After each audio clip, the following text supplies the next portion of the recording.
ډاکټر محمد اشرف غني د نړۍ د مهمو مفکرینو ویاړ وګاټه. په سلامونو مو هرکلی کوم د AFG نیوز چینل درنو لیدونکو. سلام، ستړي مه شئ، وخت مو بخیر. پام مو راګرځوم د دې ساعت تازه او مهم خبر ته. د بهرنۍ تګلارې په نامه د متحدو ایالاتو مشهورې مجلې د افغانستان د هیواد مشرۍ د 2023 کال د ټاکنو کاندید او دغه هیواد د کابینې پخوانی غړی ډاکټر محمد اشرف غني احمدزی په ژوندیو شخصیتونو کې د نړۍ شلم پیاوړی مفکر وباله.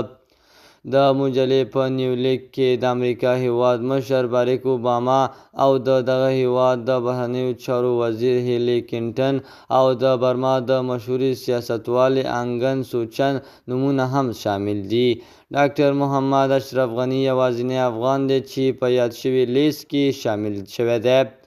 ډاکټر محمد اشرف غني BBC ته خپل احساس په دې ټکو څرګند کړ: زما احساس دا دی چې هر افغان ځوان ته احساس پیدا کیږي چې یو هلک چې د افغانستان په کلي کې له کوچیانو سره لوی شوی، مکتب او ټولو لومړنۍ زده کړې په افغانستان کې کړي، ټول عشق او علاقه یې له افغانستان سره ده، کولی شي چې په دنیا باندې تاثیر واچوي. ښاغلی احمدزي دا بری د ځان نه بلکې د افغانستان د ځوانانو او د افغانستان د روان سیاسي مفکرینو ګټل وبلل او دلیل یې دا و چې دی د هغوی فکر محصول ځان بولي. ډاکټر محمد اشرف غني هیله وښوده چې دغه ډول بریالیتوبونه په نړۍ کې د افغانستان مثبت نوم پیاوړی کوي.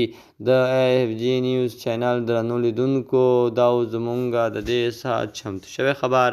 د نورو تازه او مهمو خبرونو لپاره درسره AFG نیوز چینل په درنښت سره سبسکرایب کړئ. تر بیا ښې چارې، د الله په امان.